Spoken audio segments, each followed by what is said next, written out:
जेव्हा लग्न होतं त्यावेळेस आपण कुंडली मॅच केली जाते.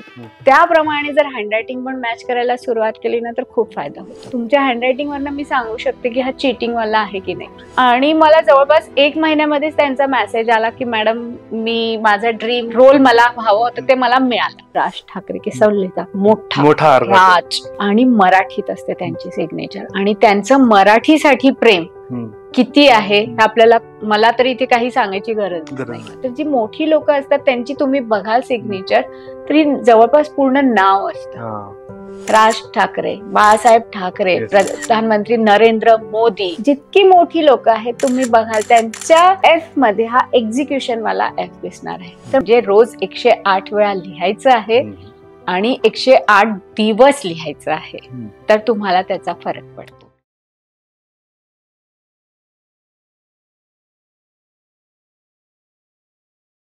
नमस्कार मित्रांनो, cutting pay meeting by Chetan Patil या पॉडकास्टवर तुम्हा सगळ्यांचं पुन्हा एकदा स्वागत आहे.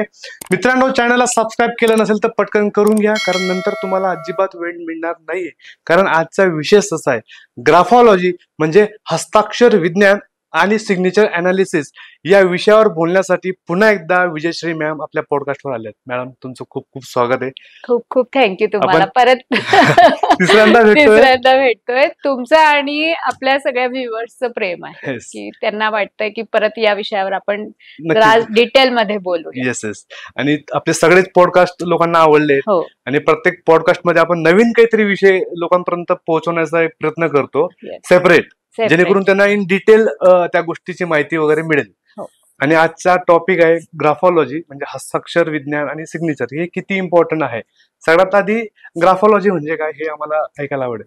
हे बघा, ग्राफॉलॉजी आता हा शब्द हा काही आपला मराठी किंवा इंग्लिश नाही आहे. ग्राफ आणि लॉजी म्हणजे सगळ्यांना माहिती आहे सायन्स, पॅटर्न. आपण जेव्हा म्हणजे लहान असताना मराठीमध्ये लिहा किंवा इंग्लिशमध्ये लिहा एक पॅटर्न फिक्स असतो. अ म्हणजे कसा लिहायचा किंवा ए कसा लिहायचा आहे, बी कसा लिहायचा आहे, हे पॅटर्न आहेत, ते फिक्स असतात. पण ते लिहिण्याचा जो प्रकार आहे म्हणा, आता एका क्लासमध्ये कमीत कमी 20 ते 25 मुलं होते जेव्हा आपण शिकलो होतो. कमीत कमी म्हणते, आपल्या वेळेस मी मराठी मीडियम मध्ये शिकलेली आहे, तुम्ही मराठी मीडियम मध्ये शिकला असाल तर 50 मुलं असायची. आपण 5वी मध्ये इंग्लिश शिकलेलो आहोत. तर ए सगळ्यांना एकसारखा शिकवलेला, स्मॉल ए, कॅपिटल ए, ABCD जी आहे. पण आता जर आपण आता इथे सगळे बसलेलो आहोत, आता मी कोणाला म्हटलं की फक्त लिहा हाऊ आर यू, तर सगळ्यांचा हा एक सेंटेन्स वेगळा असणार आहे. का वेगळा असतो? तर सबकॉन्शियस माइंड हा आपल्या सगळ्यांचा वेगळा असतो.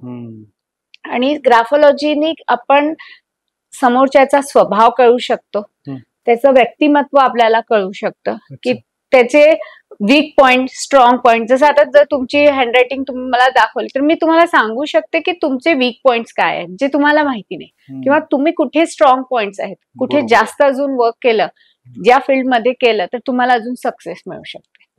हे सगळं म्हणजे काय आहे तर ग्राफॉलॉजी.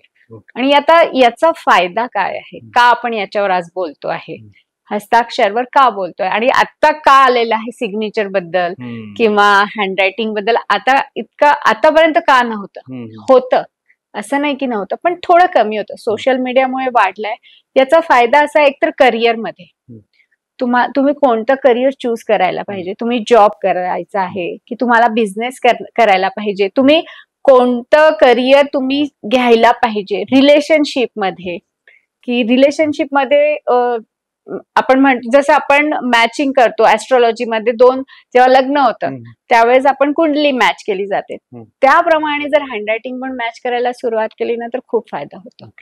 त्याच्यानंतर जेव्हा जॉबसाठी, माझा मोठा बिझनेस आहे सपोज, तर मी कोणाला कोणती पोस्ट द्यावी ही हँडरायटिंग आणि सिग्नेचरने कळतं.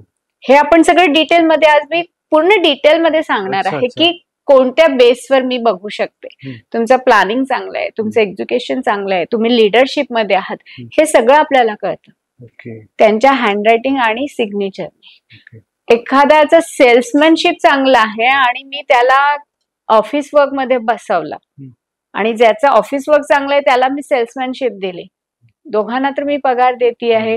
जेव्हा इंटरव्ह्यू घेतले तेव्हा मी बघितलं अरे हुशार आहे, पण पोस्ट चुकीच्या दिल्यात ना, आणि हे त्यांनाही माहिती नाही आहेत. की त्यांच्यामध्ये काय विकनेस आहे किंवा काय स्ट्रॉंग पॉइंट आहे हे त्यांच्या सिग्नेचरवर. तर आता बऱ्याच वेळेस आपण सिग्नेचर बघतो तर काही वरच्या डिरेक्शनला जाताना दिसतात आपल्याला, की लाईक स्ट्रोक कसा असतो आणि काही डाऊन साईडला असतात. तर त्यांच्यावरून सुद्धा त्यांचं व्यक्तिमत्व आपल्याला दिसतं का? त्यांच्यावरनच तर जास्त व्यक्तिमत्व दिसतं. हे बघा, हा फक्त एकच पॉइंट नाही आहे की फक्त वर जातीये खाली जाती आहे. तुम्ही कसं लिहित आहेत, तुमचे लेटर्स कसे आहेत, है ना. आता फॉर एक्झाम्पल आता घेतला आपण एम घेतला. आता मी बोलण्यापेक्षा थोडस मी प्रॅक्टिकली दाखवते की एक एम आहे, आपण साधा एम, मॅकडोनाल्ड एम सगळ्यांना माहिती आहे. आणि दुसरा म्हणजे आपला आपण जोसा लिहितो, म्हणजे हा एम आणि हा एम. आता ह्या एम ला मला पोहोचायला कमी वेळ लागतोय, ह्या एम मध्ये मी असं गोल फिरवते आहे. करेक्ट. हा जो आहे हा बघा, हा शार्प माइंडेड आहे. हा शार्प माइंडेड असणार आहे. म्हणजे हा काय तर हा सेल्स, कारण हा फास्ट काम करतोय ना, हा बोलेल मस्त, हा माणूस सेल्स छान करेल. आणि हा जो मॅकडोनाल्ड एम वाला आहे, इथे बघा तुम्हाला वेळ लागतो आहे. म्हणजे माझा जर एम असा असेल तर मी काय करेल, इथे येताना वेळ लावणार आहे. मी इकडे बघेल, मी तिकडे बघेल, मी म्हणेल अरे हा मी इथे बघितलंय. तुम्ही म्हणाल सर मॅडम आता हे झालंय, आता आपण पाणीपुरी खाऊ. मी म्हणेल हो इथेच आहे हॉटेल पाणीपुरीची, मी बघितली आहे. तर म्हणजे माझ्याजवळ काय आला, माझ्याजवळ डाटा आला आहे. म्हणजे मी डाटा कलेक्ट करणारी आहे. आता जर माझं काम असं आहे आणि मला सेल्सला दिलं तर मी काय करणार, मी टाइमपास करत बसेल ना. तर फक्त असं नाही की वर जातीये खाली जातीये, मी लेटर्स कशी लिहिते आहे. तसंच एफ आहे, प्लॅनिंगचा आणि एक्झिक्युशन दाखवतं. जेफ बेझोसची सिग्नेचर मध्ये एफ आहे, JEFF. तुम्ही लावा, आपल्या व्ह्युअर्सला कळेल. तर आता हा जो एफ असतो याच्यामध्ये हे दोन येतात. हा जो असतो वरचा हा प्लॅनिंगचा असतो. दिस इज फॉर प्लॅनिंग आणि दिस इज फॉर एक्झिक्युशन. आता प्लॅनिंग कोण करतं? एक जो जॉब करणारी लोक असतात, हे आपण प्लॅन करतो ना, आणि एक्झिक्यूट करणारे कोण असतात? त्याच्या खाली असतात ते, की असं असं एक्झिक्यूट करायचं आहे, हे करायचं आहे. लीडरशिप क्वालिटी पण ज्यांच्यामध्ये असतात ना, ते काय करतात, तुम्ही मला प्लॅन करून द्या आणि तो एक्झिक्यूट करायला सगळ्यांना लावतो, लोकांकडनं काम करून घेतो. तर जेफ बेझोसचा एफ तुम्ही बघाल तर तुम्हाला तो एक्झिक्यूट करणारा एफ दिसेल, की फक्त बोलायचं नाहीये, मला एक्झिक्यूट करायचंय. आपण ऍक्शन घ्यायचे. जे जितकी मोठी लोक आहेत तुम्ही बघाल त्यांच्या एफ मध्ये हा एक्झिक्युशन वाला एफ दिसणार आहे. तर म्हणून मी म्हटलं की सिग्नेचर ही फक्त असं नाही की माझी वरती जाते तर म्हणजे मी सक्सेसफुल होईल. मी कशी काढतो आहे letters, this is also depends on that. की आता जसं तुम्ही म्हणालात की मी जॉब मध्ये आहे पण मी एक्झिक्युशन वाला एफ काढायला लागले, मी फक्त एक्झिक्यूटचाच विचार करणार नाही मला हे, पण माझं काम तर प्लॅनिंगचं आहे ना. करेक्ट. जर माझं काम प्लॅनिंगचं असलं आणि मी माझं रायटिंग तशी नाही काढली, सिग्नेचर मध्ये तसं नाही आणलं, तर मला तो सक्सेस मिळणार नाही आहे. करिअर मध्ये पण तसंच आहे की तुमची हँडरायटिंग आणि सिग्नेचर बघून, जसं आता 10-12 ची मुलं आहेत, त्यांच्या पॅरेंट्सला एक भीती असते, अरे याला प्रॉपर जर नाही मिळालं फील्ड तर चुकीचं जर फील्ड आली तर सक्सेस होणार नाही. त्यांची हँडरायटिंग आणि सिग्नेचर वरनं आपण सांगू शकतो की त्यांनी कोणत्या फील्ड मध्ये जायला पाहिजे. फक्त आता फील्ड म्हणजे हल्ली असं नाही राहिलेलं आहे की फक्त डॉक्टर, इंजिनियर, CA हे 3-4च नाही, अजून बरेच आहेत. तर ते त्यांच्या हँडरायटिंग आणि सिग्नेचर वरनं तुम्हाला कळेल की करिअर मध्ये, रिलेशनशिप मध्ये चीटर ए बघितला, चीटिंग तुमच्या हँडरायटिंग वरनं मी सांगू शकते की हा चीटिंग वाला आहे की नाही. आणि असे केसेस मी सॉल्व्ह केले आहेत. सिग्नेचर वरनं, फक्त सिग्नेचर वरनं सांगितलं आहे की म्हणजे आता मी नाव घेऊ शकत नाही क्लायंटचे, पण त्यांना सांगितलंय, त्यांनी त्याची स्वतःची हँडरायटिंग तर सिग्नेचर पाठवलेली, त्याची ऍस्ट्रॉलॉजी बघितली, त्याची न्यूमरॉलॉजी बघितली आणि त्यांना ते खूप आवडलं. तरी त्यांच्या वाईफची पण मला पाठवलं सगळं आणि तिच्या वाईफ मध्ये मला सिग्नेचर मध्ये पण तेच दिसलं जे मला त्यांच्या ऍस्ट्रॉलॉजी मध्ये दिसलं. आणि मी त्यांना सांगितलं की तुमची married life it's not too good, तर तो म्हणाला तुम्हाला कसं कळालं? मी तर याच्यासाठी ऍक्च्युली ते आले होते की आमचा जे बिझनेस आहे तो बघा, अजून ग्रो कसा करायचा, त्याच्यासाठी त्यांनी त्यांच्या वाईफची सिग्नेचर वगैरे मला पाठवली आणि मी ते नंतर बोलले आणि जे मला दिसलं ते मी बोलले. बरोबर. तर मग ते म्हणाले हो आमचं असं आहे. मग मी म्हंटल की तुमच्या वाईफचं हे बघा, हल्ली हेच खूप चुकीचं होतं की फक्त माणसाचंच एक्स्ट्रा मॅरिटल अफेअर असतं, असं नाही आहे आता. बोथ साइड झालेलं आहे. आणि मला ते खूप वाईट वाटलं त्यांना सांगताना, पण आणि त्यांनी ते स्वतः हे एक्सेप्ट केलं की मला माहिती आहे की एक्स्ट्रा मॅरिटल अफेअर आहे म्हणून, आणि शी चीटेड मी. तर फक्त हँडरायटिंग आणि सिग्नेचरनी पण चिटिंग आपल्याला कळते. तर ए आहे, एचा जर आपण ओपन ए असला, आणि फक्त एक बघा अजून क्लिअर करते व्ह्युअर्सला, असं नका करू आजच की हँडरायटिंग बघायला सुरुवात करणार आणि भांडणं सुरू करतील, तसं नाही. हा एक ट्रेट आहे. अजूनही बरेच असे ट्रेट असतात की ज्याच्यावरनं स्वभाव कळतो की तो टॉकेटिव्ह आहे का, तो मल्टी टास्किंग आहे की नाही, तो इंट्रोवर्ड आहे का, किंवा ज्यांचं कोणाचं आपण बघतो आहे. तर त्याच्यावरनं आपल्याला कळतं की हे, जसं आता टॉकेटिव्ह बद्दल बोलणं झालं, तर हा ए जेव्हा आपण स्मॉल ए आपण जर जेव्हा काढतो तर हा ओपन आहे वरून, म्हणजे हे टॉकेटिव्ह असतात. हे टॉकेटिव्ह आहे, वरून ओपन आहे ना. तर ज्या बायका खूप बोलतात माझ्यासारख्या, हा एक ट्रेट आहे फक्त की वरून छोटासा ए ओपन आहे. अजूनही बरेच असतात, मोठी हँडरायटिंग आहे का, मग कॉन्फिडेंटली बोलणार. आणि किती प्रेशरनी आपण काढतो आहे सिग्नेचर पण. तुम्ही जितक्या प्रेशरनी लिहिता, जितक्या प्रेशरनी सिग्नेचर पण काढतात, साईज किती मोठी आहे, फक्त नाव लिहिता, इनिशियल लिहिता, हे सगळं मॅटर करतं जेव्हा मी ते अनालाइज करते त्यावेळेस.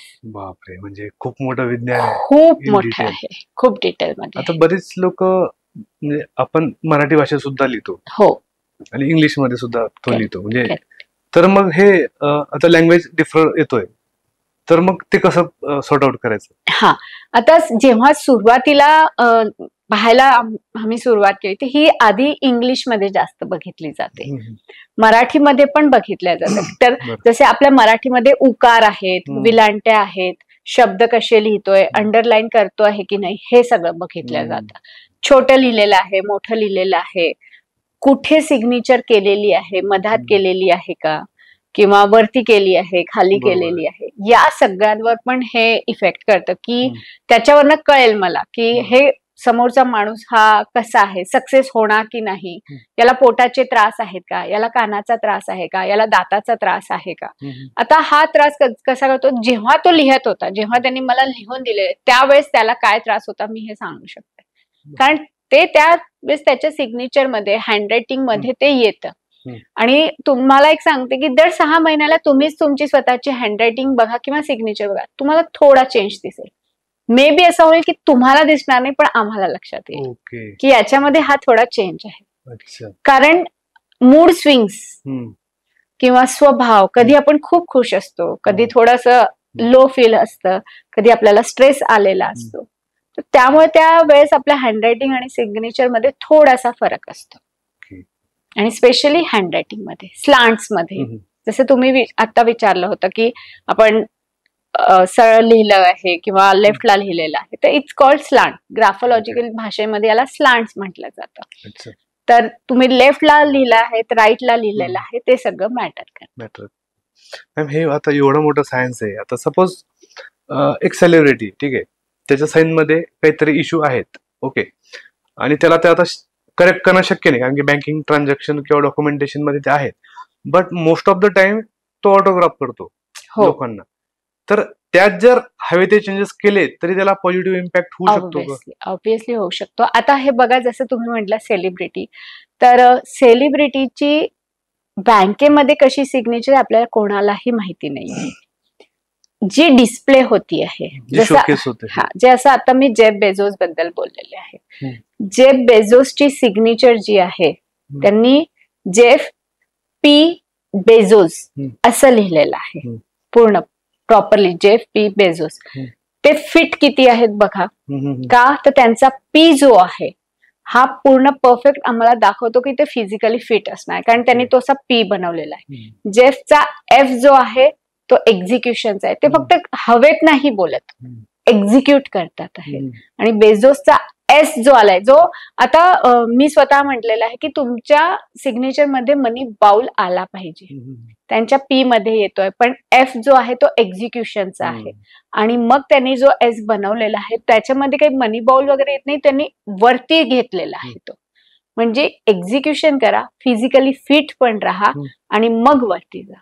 म्हणजे आता जेव्हा बरेच जण विचारतात की नाही मॅडम, आता तुम्ही जॉब करणारे आहात, 9 to 5 तुम्ही जॉब करता आहात, तुम्ही माझ्याजवळ आलात की मला ग्रो हवं आहे, मी तुमचं व्हॉट एव्हर जे काही नाम आहे त्याप्रमाणे मी तुम्हाला बनवून दिलेलं आहे, आणि तुम्ही मला म्हणाल नाही मला मनी बॅक द्या, मला मनी बॉल द्या, कारण भरपूर रील्स आहेत ज्याच्यावरनं कळतंय की हे आलं की पैसा येतो, मी करून दिलं.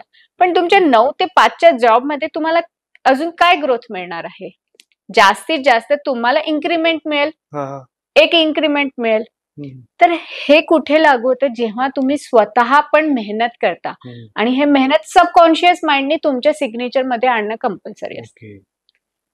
हे मी आता का जेफ बेझोसचाच का मी इथे एक्झाम्पल घेतलाय, कारण त्यांच्या सिग्नेचर मध्ये ते दिसत आहे, ऍक्शन घेत आहेत. तर तुम्हाला ऍक्शन घ्यायची आहे.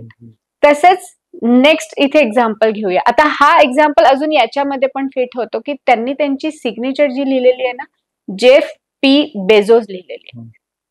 आपल्या इंडियन कल्चरमध्ये मी आताच बघते, मी जेव्हा सांगते माझ्या क्लायंट्सला की तुमचं नाव जे आहे त्याच्यामध्ये इनिशियल मधातलं म्हणजे फादरचं किंवा हजबंडचं लिहायचं, म्हणतात मॅडम पूर्ण नाव लिहायचं का? तर सक्सेस रेट बघा, बिल गेट्स पूर्ण लिहितात, Bill Gates. Bill Gates complete 7 वर येतं, अमेझॉनवर पण 7 वर येतं. आणि बिल गेट्सचा टी जो आहे, ज्याला आम्ही टी क्रॉस बार म्हणतो, टी जो आहे, मला सिग्नेचर त्याची येत नाही, तुम्ही लावून दाखवा, तुमच्या लक्षात येईल, इथे वरती आहे. हा टी असा आहे, आपण टी असा काढतो, मॅक्झिमम टी मी असा बघते, सेंटरला असतं डॅश. हा चुकीचं आहे, हे करेक्ट आहे. हे काय आहे? हा लो, तुमचं जे सेल्फ एस्टीम आहे हे लो दाखवतं. तुम्ही वरचं विचारच करत नाही की मला मोठं व्हायचंय, मी मोठं करू शकतो, मला मोठंच करायचं आहे. जेव्हा तुम्ही टीचा क्रॉस बार मोठा काढता, बिल गेट्स सारखा, बिल गेट्सच्या सिग्नेचर मध्ये तुम्ही बघून घ्या, गेट्सचा जी पण वेगळा आहे, ज्याच्यामध्ये मी जे म्हणते मनी बॅग, मनी बाउल आला पाहिजे, तो पण येतो आहे. बिल त्यांनी प्रॉपर पूर्ण लिहिलेलं आहे, कनेक्टेड आहे. एल जे येत आहे त्याच्यामध्ये पण ते कम्प्लीट होत आहे, त्याच्यामध्ये पण मनी बाउल्स येत आहे, पण फक्त ते नाही दिलेलं आहे. सबकॉन्शियस माइंड जे आहे तुमचं ते पण वर्क करतं. मी फक्त ते सगळं देऊन टाकलं आणि तुम्ही वर्कच नाही करणार तर कसं होईल? उपयोग नाही आहे. मी फक्त जॉबवाल्याला हे देऊन झालं तर होणार नाही. तर तुम्हाला त्याच्यावर पण वर्क करावं लागतं. तुमचं सबकॉन्शियस माइंड तसा चेंज करून घ्यावा लागतो, तर तुम्हाला ती सक्सेस मिळते आणि तुम्ही ग्रो करता. एक्झॅक्टली. आता म्हणजे तुम्ही जसं सांगितलं तसं बरेच लोक आमच्या पॉडकास्टवर येतात. तुम्ही जसं आता लास्ट टाइम जसं आल्यात तेव्हा वास्तूचे दोष असतात किंवा बाकीच्या गोष्टींमध्ये जे दोष असतात ते काम करतात, पण ते 10%. बाकीची 90% तुमचा एफर्ट आहे. तुमचा एफर्ट. वास्तू क्लिअर आहे आणि तुम्ही दुखी आहात तर काही होणार नाही. ओके, साईन क्लिअर आहे, व्यवस्थित आहे, पण तुम्ही एफर्टच घेत नाही. तर हे जे तुमचं जे 5%, 10% लक कमी पडतंय यश अट्रॅक्ट करण्यासाठी, हे ते फुलफिल करण्याचं काम करतं. म्हणजे तुम्हाला मेहनत करायचीच आहे. येस, मी इथे तुम्ही खूप छान पॉइंट काढला. मी आपल्या चॅनल थ्रू सगळ्या व्ह्युअर्सला सांगते आज की ऑक्कल फील्ड म्हणजे मॅजिक नाही आहे की मी माझ्या घराचं वास्तू करून घेते, मी मॅडम कडनं न्यूमरॉलॉजी, ऍस्ट्रॉलॉजी आणि आज सिग्नेचर पण करून घेते आणि मग मी घरी बसते. मग मी तसंच केलं असतं, तुम्ही माझ्याकडनं सगळं करून घेतलं आणि तुम्ही पॉडकास्ट घेतले नसते. असं होत नाही. हे सगळं काय आहे तर हे करेक्ट पाथ दाखवतं तुम्हाला की तुम्हाला कोणत्या पाथनी जायचं आहे आणि ते कसं जायचंय. तुमचा सक्सेस रेट वाढवतो केव्हा? जेव्हा तुम्ही स्वतः कर्म कराल. तुम्हाला कर्म करावेच लागणार आहेत. फरक काय आहे? लक, तुम्ही जसं म्हटलं आहात, लक क्रिएट होतं जिथे आपल्याला असं वाटतंय की नाही माझा आज इंटरव्ह्यू इथे मी क्रॅक करू शकणार नाही, पण तुम्ही सिग्नेचर चेंज केली, तुम्ही वास्तू चेंज केलात, न्यूमरॉलॉजी प्रमाणे तुमची सिग्नेचर तुमच्या नावावर आणली, तर लक क्रिएट झाले, कॉन्फिडन्स वाढतो. आणि हे असं मी केलेलं आहे सेलिब्रिटींसोबत, बऱ्याच मराठी सेलिब्रिटी सोबत काम करते आता. तर आहेत अशा सेलिब्रिटीज ज्यांना हे चेंज करून दिलं आणि जे पडद्या मागेच काम करत होते आता त्या पडद्या पुढे आलेले आहेत. त्यांचे फक्त नाव घेऊ शकत नाही, तर मेहनत त्या करतच होत्या, नो डाऊट. आपण त्यांना चेंजेस केले, त्यांच्या वास्तूमध्ये चेंजेस केले, त्यांची सिग्नेचर फक्त ग्राफोलॉजिकली नाही तर ऍस्ट्रोलॉजिकली, न्यूमरोलॉजिकली ही चेंज करून दिली. त्यांनी त्याची प्रॅक्टिस केली आणि मला जवळपास 1 महिन्यामध्येच त्यांचा मेसेज आला की मॅडम मी माझा ड्रीम जे रोल मला हवं होतं ते मला मिळालं. तर फक्त आणि हे सेलिब्रिटीजच्या सोबत काम करताना ना फक्त एकच अट असते त्यांची की नाव नाही सांगता येणार. That's good. म्हणजे ते आपण जोपासलं पाहिजे. करेक्ट. आणि जसं तुम्ही सांगितलं की हे केल्याने तुमच्या मार्गातले अडथळे दूर होतील किंवा त्यांची तीव्रता कमी होते. बाकी तुम्हाला मेहनत घ्यायचीच आहे. जसं सेलिब्रिटी खूप मेहनत घेतात आणि म्हणून तू त्या पदावर असतात. मला एक बेसिक प्रश्न आता येतोय की आधीच्या काळात खूप लोक शिक्षित नव्हते, अंगठा वगैरे लावून ते काम करायचे आणि तरी काही लोकांकडे खूप संपत्ती होती. देर इज नो सिग्नेचर, शिक्षणच नव्हतं, बट सावकार वगैरे असायचे प्रॉपर, त्यांच्याकडे खूप पैसा असायचा, ते पण सक्सेस होते. मग तेव्हा हे सायन्स कसं वर्क करायचं? आता तेव्हा हँडरायटिंग आणि सिग्नेचर तर नव्हतंच, तर त्यामुळे हे काम करत नव्हतं. त्यावेळेस काय काम करत होतं तर त्यांचा अंगठा, त्यांची घराची वास्तू, त्यांचा तुम्ही बघा जितके सावकार होते, कारण मी याच्यावर पण वर्क केला. जसा हा प्रश्न तुम्हाला जेव्हा मी हे शिकत होते तेव्हा माझ्या डोक्यात येतो की माझी आजी तर शिकलेलीच नव्हती, पण तिच्याजवळ तर भक्कम पैसा होता, तिच्याकडे कसा काय आला? मग आणि त्यांची बर्थ डेट पण नाही, मी बघू कसं की मी काम कसं कशावर करू? मग त्यांच्या नावावर मी काम केलं. तर त्यांचं नाव जे होतं, जे 5 वर येत होतं, त्यांचं 5 वर नाव येत होतं, त्यांचं काम पण तेच होतं. म्हणजे माझ्या आजोबांनी त्यांच्या नावावर जे काम सुरू केलं ते बरोबर 5 नंबरवर अलाइन करत होतं.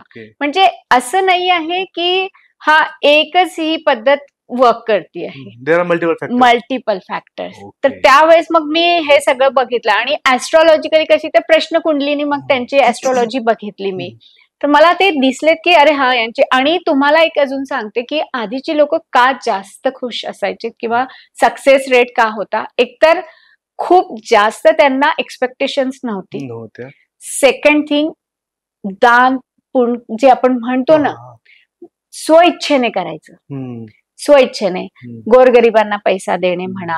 म्हणजे मी तरी माझ्या घरात बघितलेलं आहे की कोणी घरातले वर्कर आहे तर त्यांना गरज आहे लगेच देणं, त्याच्यासाठी कुरकुर नाही करायची. उपाशी पोटी कोणी जात नव्हतं घरात, उपाशी पोटी कधीच कोणी जायचं नाही. गाईला रोज सकाळ संध्याकाळ गाईला आपले श्वान जे असतात म्हणजे भटकी कुत्री असतात त्यांना दिल्या जायचं. म्हणजे ते एक रुटीन होता. आणि लवकर उठायचे, सकाळी लवकर उठायचे, रात्री लवकर झोपायचे. पौर्णिमा अमावस्येला आता म्हणतात, आता रील येत आहेत की पौर्णिमा अमावस्येला याला हे द्या, त्याला ते द्या, इकडे तेल द्या. मी लहानपणापासून बघितलेलं आहे घरामध्ये की माझी आई द्यायचीच, आमच्या घरामध्ये जी लोक यायची त्यांना ती द्यायचीच. उंबरठ्याला आता रील्स येत आहेत की हळदीने पाण्याने तुम्ही थोडस शिंपडा. मी हे लहानपणापासून बघते, कारण हे आधी होतं आणि त्यामुळे सक्सेस रेट पण होत. जसं आधीची लोक दान पुण्य वगैरे करायची, आताचे लोक सुद्धा करतात, फक्त कॅमेरा घेऊन जातात, एवढा तो फरक आहे. की रील्स वगैरे दाखवण्यासाठी ते घेऊन जातात. मॅडम जे जास्त इन्फ्लुएन्सर लोक असतात, जसं राज ठाकरे आहेत, पीएम मोदी आहेत, बाळासाहेब ठाकरे होऊन गेले, त्यांच्या हातात पॉवर होती आणि आहे, तर त्यांच्या सिग्नेचर मध्ये तुम्हाला काय जाणवतं? आता राज ठाकरेंच्या सिग्नेचर बद्दल बोलूया तर तुम्हाला लक्षात येईल राज ठाकरे कसं लिहितात, मोठा राज, आणि मराठीत असते त्यांची सिग्नेचर. आणि त्यांचं मराठीसाठी प्रेम किती आहे आपल्याला, मला तरी इथे काही सांगायची गरज नाही. तर मोठी सिग्नेचर काय सांगते की लिडरशिप क्वालिटी, तुम्ही त्यांच्यावर विश्वास ठेवू शकता असे खरं बोलणारे. कारण राज ठाकरे हे जेव्हा पण स्टेजवर येतात, जे मनात आहे ना ते सगळं बोलून जातात. बोलतात, असं मनात ठेवत नाही की हे नाही बोलायचंय ते नाही, म्हणजे असं मोजकं बोलत नाही. त्यांच्याजवळ कधी स्क्रिप्ट मी नाही बघितली. तर ही लोक अशी असतात, डिप्लोमॅटिक जो है वो है असं बोलणारे आहेत. तसंच त्याच्यानंतर मोदीजींबद्दल बोलूया आता.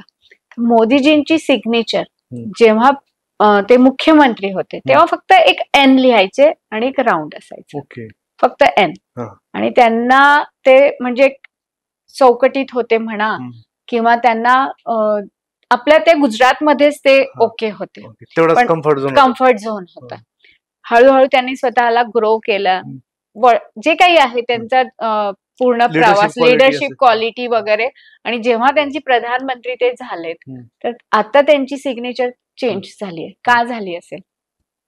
तीच का नाही ठेवली?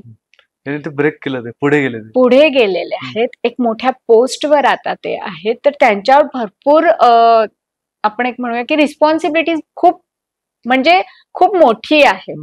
त्यामुळे त्यांनी जी सिग्नेचर लिहितात ते नरेंद्र मोदी. आणि ही काही लोक म्हणतात मराठीत आहे, काही म्हणतात नाही, ती गुजरातीमध्ये आहेत.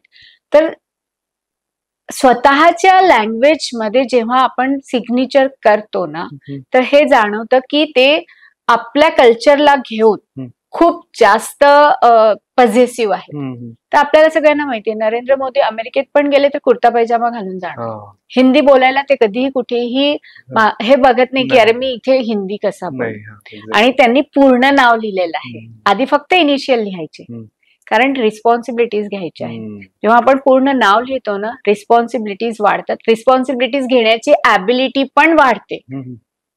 आणि ओपन जे काही आहे प्रधानमंत्री, हा एक असा प्रधानमंत्री आहे की जो काही आहे तो ओपन आहे. तो बरोबर, त्यांनी काही लपवलेलं नाहीये कोणाशी. ज्या काही छोट्या मोठ्या गोष्टी असतात ज्या पॉलिटिकली लपवायला पाहिजे त्याच त्यांनी लपवलेल्या.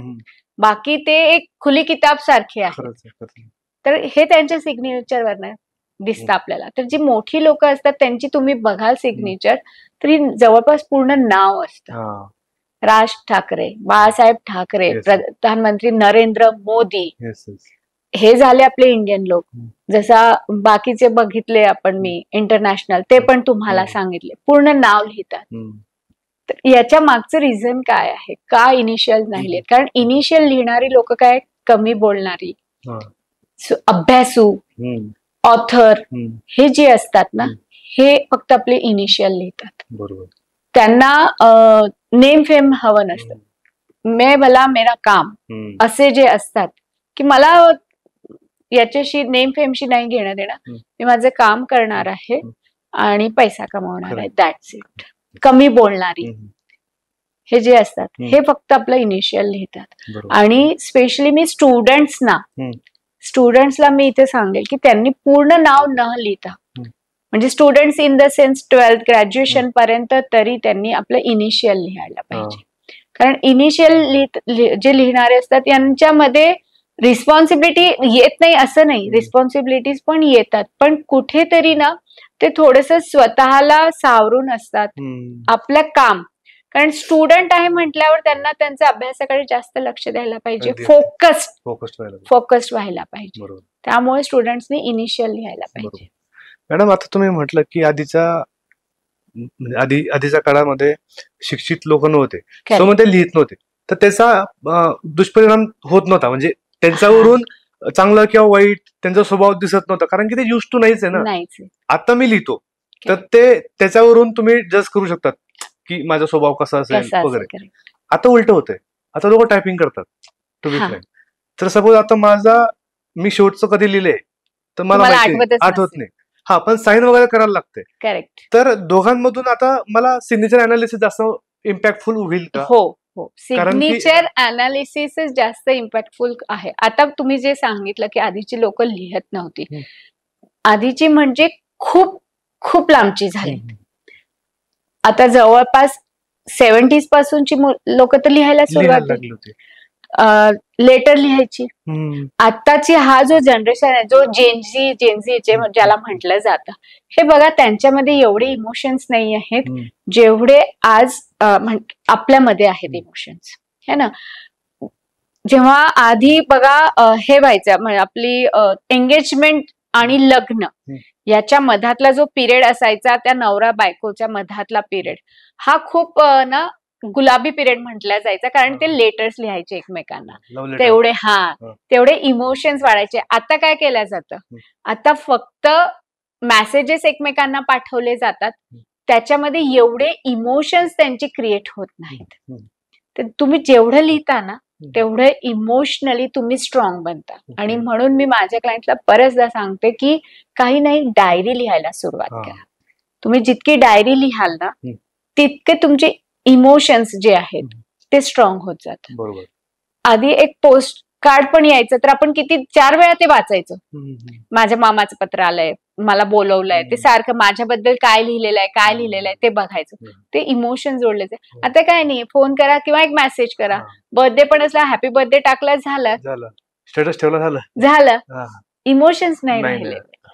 हा फरक पडतो. बट सिग्नेचर बद्दल तुम्ही म्हणाल की सिग्नेचर अनालिसिस आता जास्त इम्पॉर्टन्स आहे. तर येस, कारण तुम्ही बँकेत गेला स्वतः आणि म्हटलं माझा हा अकाउंट नंबर आहे, मला पैसे द्या, ते तुम्हाला देणार नाही जोपर्यंत तुमची सिग्नेचर आधी तुम्ही जेव्हा तुमचं अकाउंट ओपन केलं असतानाचा जो सिग्नेचर होती ती मॅच नाही झाली तर तुम्हाला पैसा मिळणार का? कारण सिग्नेचर पब्लिकली तुमची इमेज दाखवते. तर हँडरायटिंग पर्सनली तुम्ही कसे आहात हे दाखवतं. एक खूप छान पॉइंट तुम्ही नोट केला की सांगितला की लेटर्स मध्ये जरी विचारलं की गुड्डी कशी, तर गुड्डी खुश होऊन जाते एक लाईन मध्ये. तर याच्यावर मला एक आठवलं की आताच्या डिजिटल युगामध्ये जे ऍक्टर खूप छान काम करतात त्यांना अमिताभ बच्चन स्वतः लेटर लिहितात, लता मंगेशकर स्वतः लेटर लिहायचे प्रेमाने.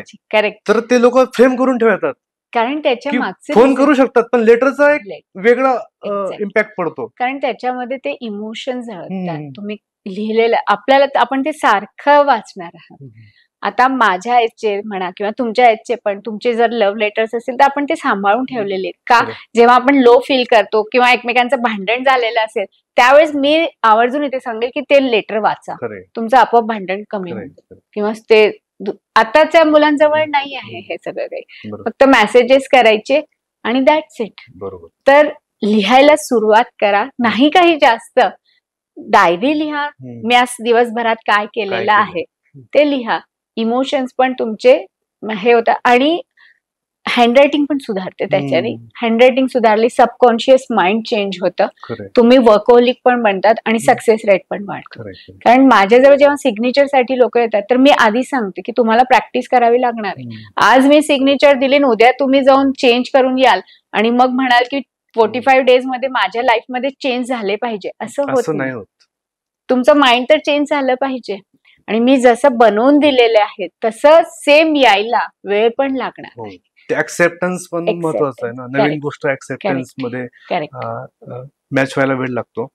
आता मॅम तुम्ही म्हटलं की तुम्ही बऱ्याच सेलिब्रिटींसोबत काम केलंय किंवा जे उद्योगपती असतील किंवा जे इन्फ्लुएन्स करतात मार्केटला म्हणा त्यांच्या फील्डमध्ये, तर नाव न घेता असे काही त्यांचे असतील रिझल्ट की अरे त्यांचा इथं इश्यू होता, might be it's health issue, financial issue किंवा जे काय असेल तो सॉल्व्ह झाला असेल असं काहीतरी? येस, एक आहेत बिझनेसमॅनच आहेत ते, आणि त्यांच्या नावामध्ये क्यू जो होता, आता जसं मी इथे दाखवते तुम्हाला, 2 क्यू काढते आहे मी आणि ते दोन्ही कसे फरक करतात आहेत बघा.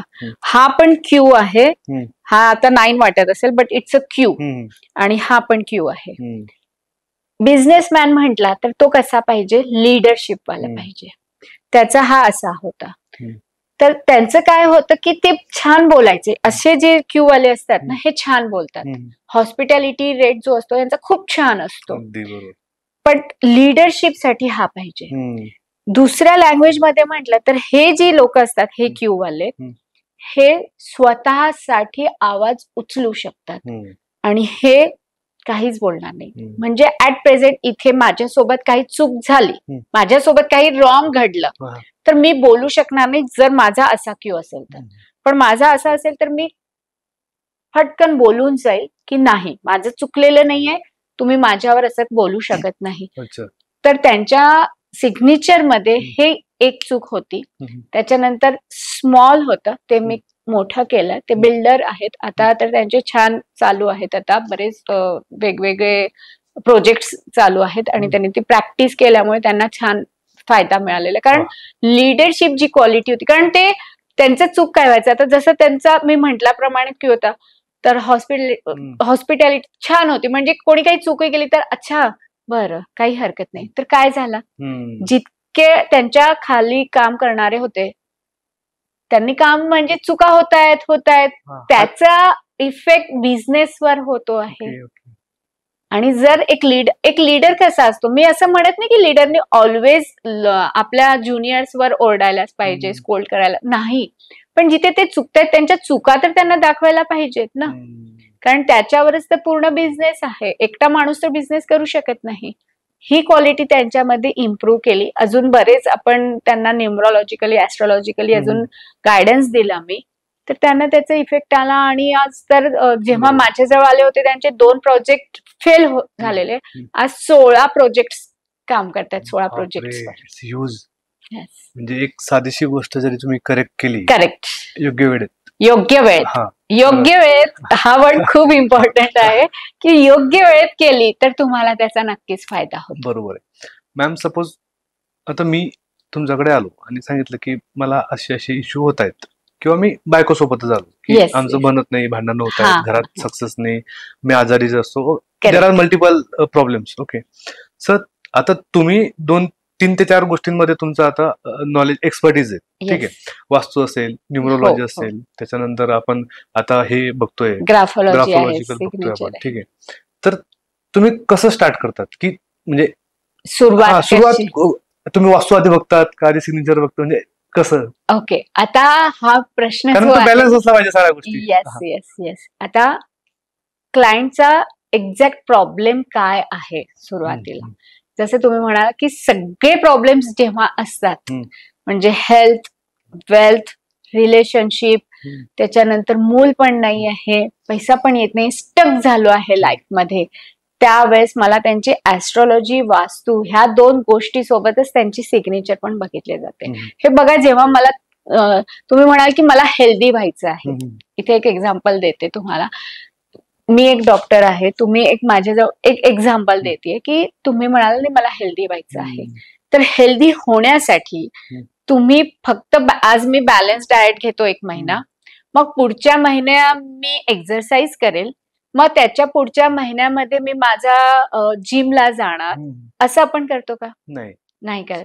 आपण सगळा आपला रुटीन असतो, आपण बॅलन्स डाएट पण घेणार, आपण योगा प्राणायाम पण करणार, आपण मेडिटेशन पण करणार, आपण छान एक्सरसाइज पण करणार आहोत, खुश किती राहू शकतो ते पण बघणार आहोत. सगळे हे पॉइंट्स बघितले जातात.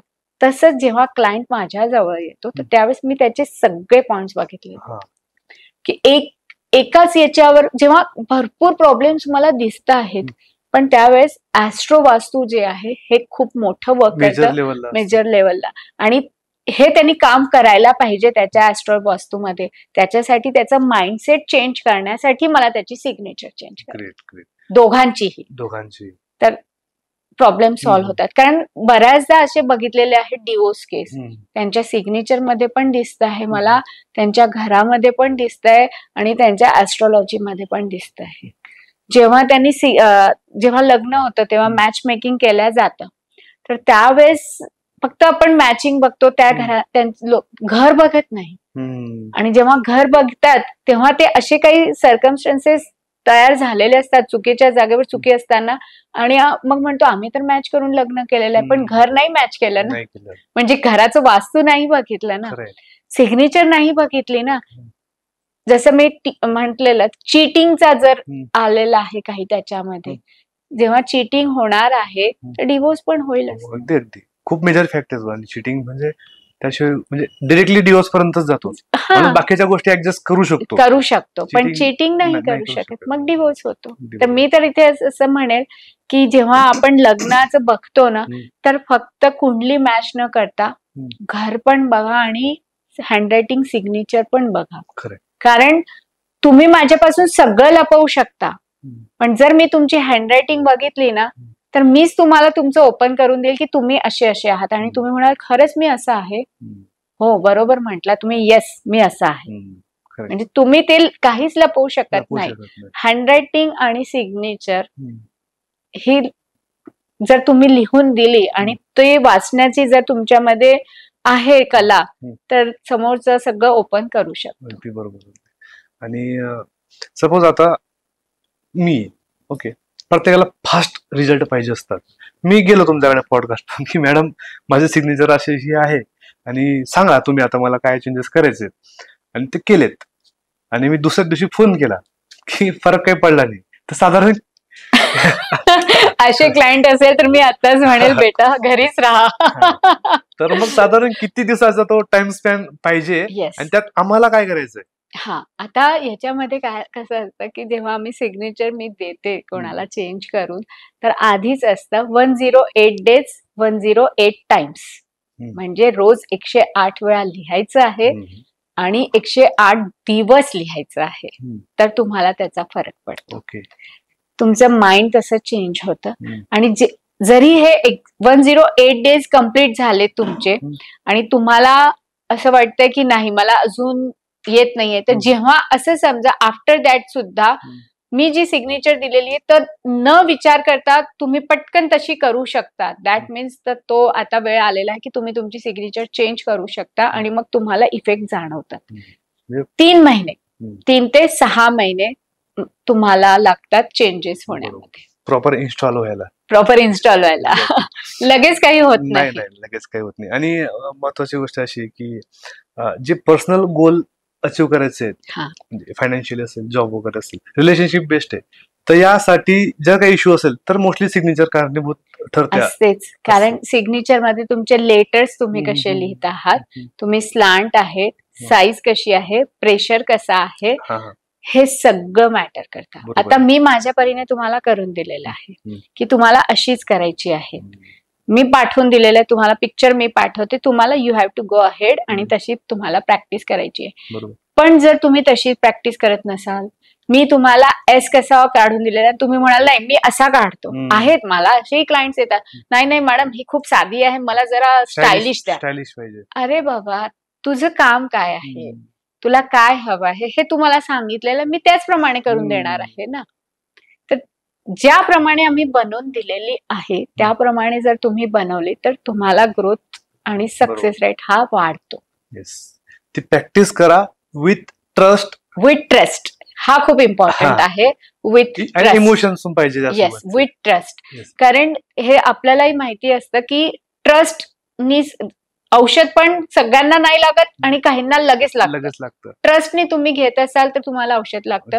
ह्या गोळीने काय होणार आहे, मी काय बरा थोडीच होणार आहे, तर तो होणारच नाही. मला ट्रस्ट ठेवायचा आहे. त्यामुळेच तर बऱ्याच जणांनी सिग्नेचर चेंज केलेले आहेत, हँडरायटिंग मध्ये चेंजेस आणलेले आहेत आणि ग्रो मिळवलेला आहे. बरोबर. ओके, सो माझं तरी आता क्लिअर झालं की सिग्नेचर किती इम्पॉर्टंट आहे आणि ते किती डीप नॉलेज असतं, म्हणजे किती डीप सायन्स आहे.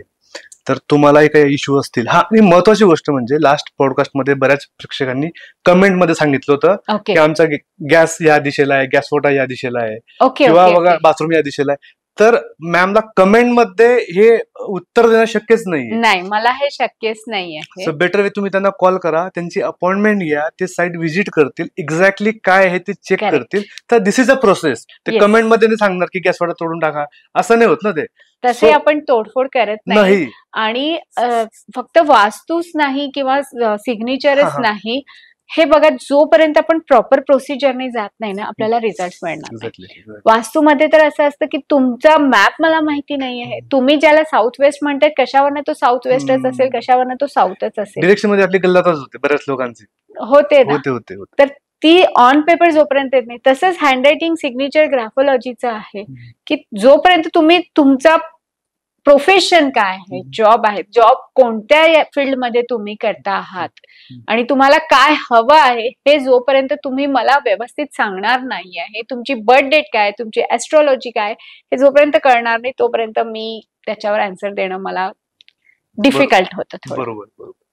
आता साईन बघताना एक मला जाणवलं की बरेच लोक लाईन मारतात खाली, एक स्ट्रेट लाईन किंवा एक डॉटेड लाईन, स्ट्रेट अँड छोटा dot. Yes, sometimes there is smiley, 2 dot आणि स्माइली. ओके, सो हे खरंच सांगितलं गेलं असतं का ते स्वतःहून काहीतरी करतात? स्वतःहून सबकॉन्शियस माइंड असतं. So that is a good sign. हे बघा, परत इथे एक सांगेल की सिग्नेचरच्या खाली तुम्ही अंडरलाईन करता आहात, स्माइल देत आहात, डॉट देत आहात, हा तुमचा सबकॉन्शियस माइंड तुम्हाला सांगतो तुमचं प्रोफेशन काय आहे, तुम्ही काम काय करताय. बट परत एकदा सांगेल, सिग्नेचरच्या खाली अंडरलाईन असणं इट्स गुड, बट अंडरलाईन जी आपण रेष ओढतो आहोत ती कशा प्रकारे ओढतो आहोत? सरळ जाती आहे, मागे येते आहे, मागून पुढे येते आहे. याच्यावर मी माझ्या युट्यूब चॅनलवर एक छान मोठा व्हिडिओ बनवलेला आहे, तो त्यांनी बघावा. डेफिनेटली आपण ती लिंक खाली टाकू नक्कीच. तर ते त्यांनी जर पूर्णपणे बघितला ना तर त्यांना क्लिअर होईल की कशी अंडरलाईन असायला पाहिजे. तर अंडरलाईन, डॉट्स हे सगळं त्यांना क्लिअर होईल आणि असायलाच पाहिजे. अंडरलाईन हे असायलाच पाहिजे सिग्नेचर खाली, तर तुम्हाला तुमचा कॉन्फिडन्स बिल्डअप होतो, तुम्हाला सपोर्ट मिळतो. जसं तुम्ही सांगितलं की हँड रायटिंग वगैरे आपण पाहिली तर सगळं काही आपल्याला दिसतं. हो. तर त्याचा स्वभाव असेल किंवा त्याला कुठले आजार असतील, जसं डिप्रेशन असतं, ठीक आहे, किंवा मग सेल्फ डाऊट मध्ये असतो तो माणूस. ओके, काही डिसिजन घेताना किंवा त्यांना बऱ्याच लोकांना फोबिया असतो. तर ह्या सगळ्या गोष्टी रिव्हील होतात का? खूप व्यवस्थितरित्या होत्या. असे बरेच केसेस सॉल्व्ह झालेले आहेत, मी स्वतः केलेले आहेत. इनफॅक्ट मी एकदा फक्त एका वास्तू व्हिजिटसाठी गेलेले, तर त्यांच्या मुलाची बुक होती, 11वीत होता तो, 11वी-12वी मध्ये. तर मी जस्ट त्याची हँडरायटिंग ते समोर असला की माझी सवयच आहे की हँडरायटिंग दिसली की बघायचं की काय लिहिलेलं आहे, कसं आहे.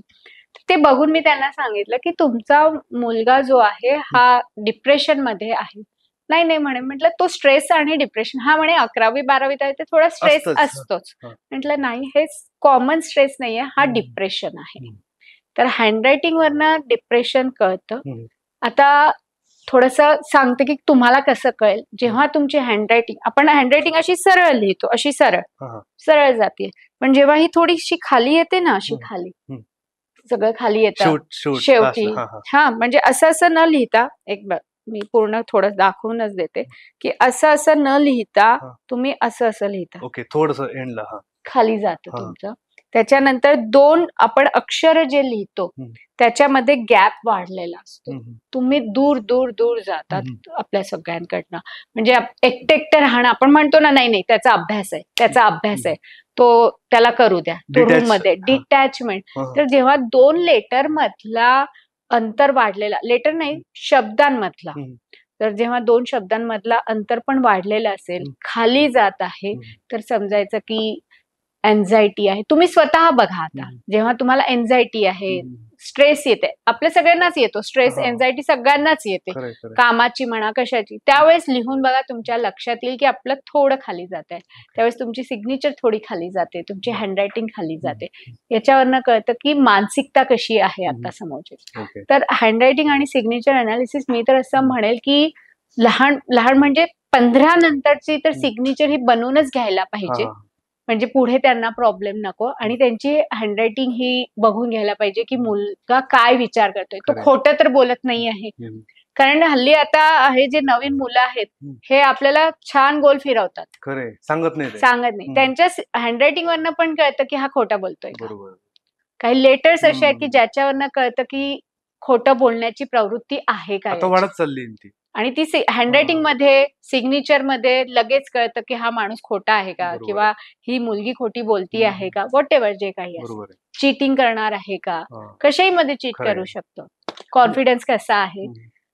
ग्राफोलॉजी म्हणजे फक्त A to Z लेटर्स नाही आहे, त्याच्यामध्ये मार्जिन्स आहेत, बेसलाईन्स आहेत, स्लांट्स आहेत, प्रेशर आहे, साईज आहे, असं बरंच काही आहे. जसं आपण हेल्थ चेकअप करतो डेली, वर्षाला एकदा किंवा 6 महिन्यातून एकदा, तसंच जेव्हा मुलं आता ग्रो होतात ना, 10वी-12वीत, आणि प्रेशर येत जातं, तेव्हा मला तरी असं वाटतं की पॅरेंट्सने सहज म्हणून एक कन्सल्टेशन करून घ्यायला पाहिजे की याचा करिअर गायडन्स साठी याचा खूप छान फायदा होतो. इनफॅक्ट आपण बऱ्याच जणांना गायडन्स दिलाय, ते सक्सेस पण होत आहेत, त्यांना त्यांच्या करिअर मध्ये प्रॉपर करिअर गाईड केल्यामुळे. कारण बऱ्याचदा असं होतं की पॅरेंट्सची इच्छा असते याने डॉक्टरच व्हायचं, पण मुलाला त्याच्यामध्ये इंटरेस्ट नसतो Interest आणि नसतो. त्याची हँडरायटिंग, त्याची न्यूमरॉलॉजी, त्याची ऍस्ट्रॉलॉजी ही सांगते की नाही, त्यांनी बिझनेस मध्ये बरोबर आहे. जायला पाहिजे. हे आणि आपण important आहे. असंही बघितलेलं आहे की जे डॉक्टर आहेत, इंजिनियर्स आहेत आणि आज दुसरंच काहीतरी करतायत. सोशल मीडियामध्ये ऍक्टर आहेत, ऍक्ट्रेसेस आहेत. हे आधीपासूनच माहिती असतं तर त्यांनी त्याच्यामध्ये त्यांचं सक्सेस हा अगदी त्याच्या बरोबर. हो. वेळेनेच ते ग्रो केले. हे खूप महत्वाचं आहे की करिअर गायडन्स आधीच आपल्याला आयडिया यायला पाहिजे की Correct. कल कोणत्या दिशेला आहे. करेक्ट. तर आय होप हा पॉडकास्ट ऐकून ऍटलिस्ट जेव्हा करिअरचा डिसिजन असेल त्याचा आधी तुमच्या सोबत कन्सल्टेशन नक्की. केलेलं ऍटलिस्ट त्यांना बेटर असेल आणि त्यांना कॉन्फिडन्स येईल की अरे Yes. ह्या आपण या मार्गाने गेल्यानंतर ऍटलिस्ट आपल्याला आवडतं करिअर चॉईस करायला मदत होईल. मदत होईल. येस. आणि ma'am thank you so much. Thank you. तुम्ही तुम्हाला तिसऱ्यांदा आपला पॉडकास्ट झाला आणि यावेळेस आपण आयो स्टुडिओ मध्ये शूट करतोय. तर कसा छान. वाटला अनुभव शूट? मस्त आहे.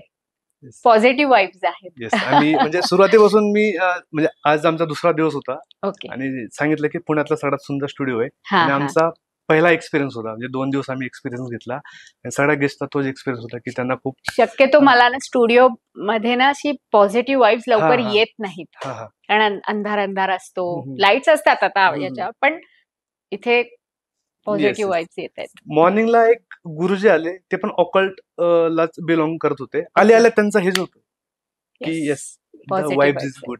छान. डेफिनेटली तुम्हालाही काही पॉडकास्ट करायचे असतील तर आयो स्टुडिओला तुम्ही भेट देऊ शकतात. मी खाली डिस्क्रिप्शन बॉक्समध्ये लोकेशन आणि नंबर टाकून ठेवतो. आपल्या मित्राचा स्टुडिओ आहे.